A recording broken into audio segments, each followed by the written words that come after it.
তৃতীয় শ্রেণীর প্রিয় ছাত্রছাত্রীরা, কেমন আছো তোমরা সবাই? আশা করি তোমরা সবাই ভালো আছো। সো স্টুডেন্টস, আমরা আমাদের পরিবেশ যে বইটি আছে ওই বইটির 66 আর 65 পাতাটা আগের দিন কমপ্লিট করেছিলাম। ওই পড়াটা আমরা পড়েছিলাম। আজকের আমরা পড়ব 67 পাতা থেকে। ঠিক আছে, আজকের পড়ার যে তোমাদের গল্পটা আছে বা টপিকটা আছে সেটা আমরা পড়ব, এবং ভিডিওর শেষে আমি তোমাদের প্রশ্ন উত্তরও কিছু করাবো। তো ভিডিওটা তোমরা কিন্তু একদম শেষ পর্যন্ত দেখবে, এবং তোমরা সাথে করে কিন্তু সবাই একটা পেন্সিল আর বই, খাতা, পেন নিয়ে বসবে। পারলে যে যে প্রশ্নগুলো আমি বলবো বা যে যে ইম্পর্টেন্ট লাইনগুলো আমি বলবো সেগুলো কিন্তু তোমরা আন্ডারলাইন করতে থাকবে। ঠিক আছে, চলো শুরু করা যাক। আজকের চ্যাপ্টার হলো সহজ করে বোঝা।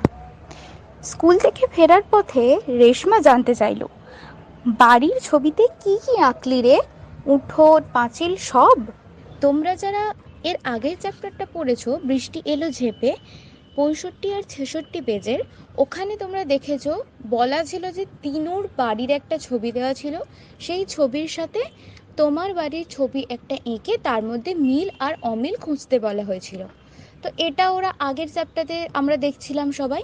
তো যারা যারা এই চ্যাপ্টারটা পড়োনি, ভিডিওর লিঙ্কটা ডেসক্রিপশন বক্সে আমি দিয়ে দেবো, ওখান থেকে তোমরা ক্লিক করে দেখে নিতে পারবে। তো যেহেতু ওরা আঁকার কথা চলছিল এবং আমরা দেখলাম যে কিছু মিল বা অমিল খুঁজে বের করতে বলেছিল, তাই এখানে রেশমা জানতে চাইছিল যে বাড়ির ছবিতে কি কি আঁকলি? উঠোন, পাঁচিল সবই কি এঁকেছিস? টিকাই বলল, ওসব আঁকা খুব ঝামেলা, শুধু একদিকের দেয়াল আর চাল এঁকেছি। মানে একটা দিকের দেয়াল আর চালটা ওরা এঁকেছে। ওকে। শেফালি বলল, দরজা জানলাও দেখাসনি? নরেন বলল, ওসব তুই আঁকিস, তুই ভালো আঁকতে পারিস। তার মানে নরেন হচ্ছে কি বললো যে তুই ভালো আঁকতে পারিস, অর্থাৎ শেফালি ভালো আঁকতে পারে সে কথাটাই বলাচ্ছে। ক্লাসে শেফালি নিজেদের বাড়ির একটা আঁকা ছবি দেখালো।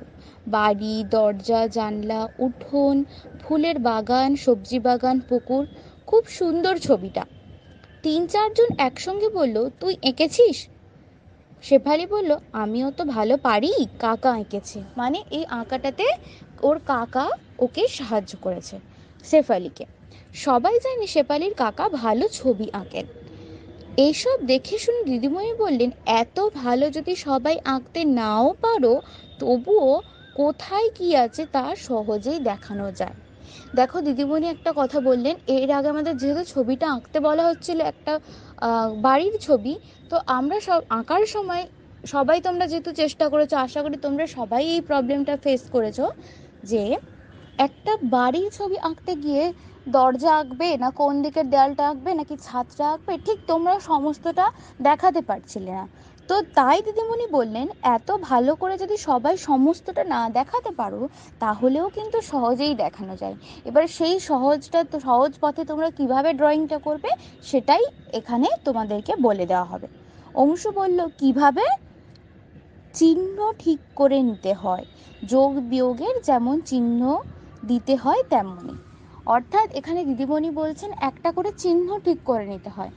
অর্থাৎ ধরো তুমি যোগ চিহ্ন বা গোল চিহ্ন বা ফুল চিহ্ন, এরকম একটা চিহ্ন ধরে নিলে, তো সেই চিহ্নটা যখন তুমি ছবিতে আঁকবে, পাশে এটা লিখে দিতে হয় যে ফুল, মানে ফুলের বাগানকে চিহ্নিত করতে চেয়েছি। ঠিক আছে। তারপরে ধরো দরজা, একটা বক্স এঁকে দিলে। ঠিক আছে। তো এইভাবেই আমরা চিহ্নিত করব, ঠিক যেমন আমরা যোগ, বিয়োগ, গুণ, ভাগ, এগুলো আমরা সবাই শিখছি। তো আমরা পরীক্ষার এক্সামও দিয়েছি আমরা সবাই। তো এইভাবে আমাদের চিহ্নিত করতে হয়।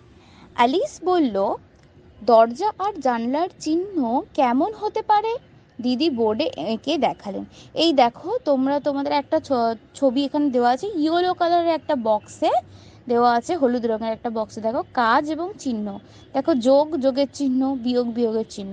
ঠিক তেমনই, যেমন জিনিসের চিহ্ন, জিনিসটা যেমন দরজা দেওয়া আছে, দরজাটা কেমন হবে একটা চিহ্ন দিয়ে প্রকাশ করা আছে, আর জানলাটা কেমন হবে সেটাও দেওয়া আছে। তোমরা সবাই দেখতে পাচ্ছ তো? দেখো, ভেরি গুড। ওকে, চলো এরপর কি বললেন। অ্যালিস বলল, দরজা আর জানলার চিহ্ন কেমন হতে পারে? দিদি বোর্ডে এঁকে দেখালেন। এই বোর্ডের আঁকাটাই হচ্ছে এই যে ইয়েলো কালারের বক্সে আছে ওটা। শুভম বলল, বুঝেছি, দেখে বোঝা যাবে কি জিনিস। বোঝা গেলে তো ভালোই, না বোঝা গেলেও অসুবিধা নেই, পাশে লিখে দেবে কোনটা কিসের চিহ্ন। তার আগে সবাই মিলে ঠিক করে নেবে চিহ্নগুলো, অর্থাৎ আমাদের ক্লিয়ারলি মানে পরিষ্কারভাবে আমাদের বোঝা না গেলেও হবে, কিন্তু আমরা যে চিহ্নটা অঙ্কন করব বা আঁকবো সেই চিহ্নটার পাশে আমাদের একটা নাম লিখে দিতে হবে। অর্থাৎ এই যেমন দেখো লেখা আছে জিনিস আর চিহ্ন, যেমন দরজা আঁকলে তুমি দরজার জন্য যে চিহ্নটা তুমি চিহ্নিত করেছো, ঠিক আছে, সেটাই তুমি এঁকে দেবে পাশে। ওকে। বৈশাখী বলল, উঠোন, ফুলের বাগান সব কিছুর জন্য চিহ্ন ঠিক করে নেব।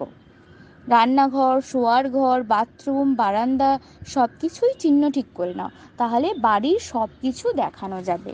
শোয়ার ঘর, বাথরুম, বারান্দা সব কিছুরই একটা আলাদা আলাদা আমরা চিহ্ন আগে থেকে ভেবে নেব, তারপরে আমরা সেটা চিহ্নিত করব।